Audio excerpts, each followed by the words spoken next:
Alrighty, welcome back to another video. My name is Ryan and I welcome you back to a first impressions video. I'm with NGZ. Hope you guys will enjoy the video. Leave a like, leave a comment, and hit that subscribe button. Alright, so Rainbow Six Siege has been a really good game. I have been very lucky enough to actually play the game. In this first impressions, first look at the game, or however you want to look at it, I've got 3 gameplays in there from 3 of the maps. One of them will be a lone wolf, which will be the house. Then we have the Parliament House, and then we've got the training grounds. So in this beta we had 3 maps to test out. So we have multiplayer. Multiplayer, there is not many people that actually play it. They seem to really enjoy playing Terrorist Hunt. That is something that they're going to have to work on. They have to make the multiplayer more appealing because no one really wants to do multiplayer. So that was a little bit of an issue, especially when I wanted to do live commentaries and that kind of stuff. I wasn't actually able to do it because no one was actually on. Other issues that I have seen within this beta, but don't forget guys, it is a closed beta. It's not a beta as such, it's just for select few people to give it a go, give feedback. And it's not the full game, so there will be bugs obviously, but there were some issues, especially with grappling hooks not able to connect on PS4. That was a big issue. Also, there's a big issue of application crashes. Now that is to be expected, especially in a beta, but not about 11 times in a single hour session. That's a bit of a different story, but it seemed to have fixed anyway. Maybe it was a rebug or something like that. I had to reinstall the game and it seemed to work fine. I did a 2-hour live stream. I will leave my Twitch down below. 2-hour live stream, and that went really well as well, so that wasn't too bad. And what else can I tell you about this game? Well, this game you can actually, it's not like every other Vegas game where you can actually customize your entire character. That I was disappointed about. They have select characters like Blitz, Switch, Thermite, what else, Twitch, yeah, so I've already said Twitch, Sledge and all that kind of stuff. Look, yes, I understand they put select characters in, but I do like to customize it. When we used to do Vegas or any other Rainbow Six games, you could actually customize everything from shin guards to armor to camos to all the gun stuff, like all these stocks and stuff like that. You could customize pretty much almost everything. So I hope they actually do bring in the full customization, at least for the campaign. Terrorist Hunt, and online I guess it doesn't really matter. Maybe for online it doesn't really matter, but definitely for Terrorist Hunt and for single player, I would like to see the option where you can customize entire characters, but that can always be added, and that's just giving some feedback towards Ubisoft. Ubisoft actually have done really well. The game has been designed very well. I like the destruction. I do like the aspect of the tactical. People actually want to talk as well and want to be tactical, which is actually really good. So it has a good vibe to the game, and I reckon it's going to do really well for that teamwork aspect. And that's what I'm really looking forward to seeing more build on the teamwork. And if they continue focusing on the teamwork, I think people are going to really enjoy playing this game. And I reckon if you play co-op, as in on multiplayer for a bomb or a capture or hold objective, I reckon people will really like to work together as a team, and that will actually be rather fun.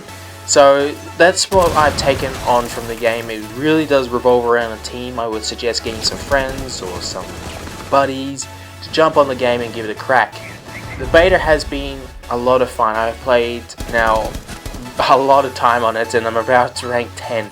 So I've really enjoyed it. I've got every character, I've upgraded almost every weapon, and it's just been a blast. I mean, this game brings in some adrenaline rushes. It brought out some great moments. It's a really well done game. I've been making fun of the terrorists within the game, and it's just good to play with friends and to laugh about it. It's one of those games that I would want to get, but at the moment I'm considering getting it because of the teamwork aspect to it, and I really do like the campaigns. But I will think about it. I'm not quite sure about that yet. I will keep considering it. Perhaps when it comes closer to the date it gets released, I will probably buy it on the day. But at the moment it has opened my eyes up. It's better than when I played the Destiny beta, and it's far better than when I played Battlefield Hardline beta. So this closed beta is by far the best and the most stable, and is by far the most enjoyable beta I've actually been able to actually have a go and witness.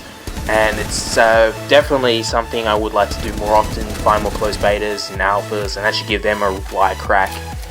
This probably would be also in one of my top 10 games I really want to play this year. I will have a look at it. If I get the money or something like that, I will probably get it for PS4 and I will play it. Play the shit out of it, man. I mean, I really would play it. So I reckon you guys should look into it a bit more, have a look a bit more at the skill setups and all that kind of stuff for the certain characters, what they can do. I do like how they have certain skills, they're all unique. That is something I do like. Most games don't do that. They usually just like you just choose a character that might have a different voice or something like that. So I like how they got a special ability. So it's got a bit more like what Black Ops 3 has done with the special unique sets. Well, that's pretty much all. That's my impressions of this game at the moment. It's really well done. It's by far one of my favorite games I've played. I find it's actually really hard even on normal, which is good. It's got a good balance. On realistic, it does take one bullet, but that's what you're there to play. You're playing realistic, and the threat is pretty much real. It's like you actually have to be really quick on your feet, and you have to work as in a group of two, not standing by yourself. You can't go lone wolf, and it really brings in the tactical aspect of actual terrorism fighting. That's what I really enjoyed about this game. It kind of gives you a bit of an idea of what would happen. One thing I did find was a bit weird. Why is there no hostages or something like that? Because they're just holding up in a house or in a training ground or in a parliament, and there is no hostages they're taking or something like that. But that can always be added in Terrorist Hunt, just to give it a little bit more versatility and make it a little bit more fun. Give it an objective you have to do. Otherwise, like kill hostages or something like that. You don't know what they will do.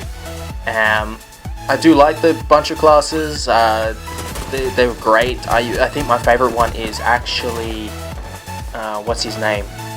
My favorite one is Sledge because of his submachine gun. It's OP but really good, and it really brings a little bit of fun into the game because it kills like 3 bullets, and the fire rate actually fires like 8 bullets for one thing. So you're just like, holy shit, that's incredible. And I reckon one of my favorite enemies is probably the Suiciders, the Jihadists. They're just being a great add to the game because every time I turn around there's one there and I always go, holy shit!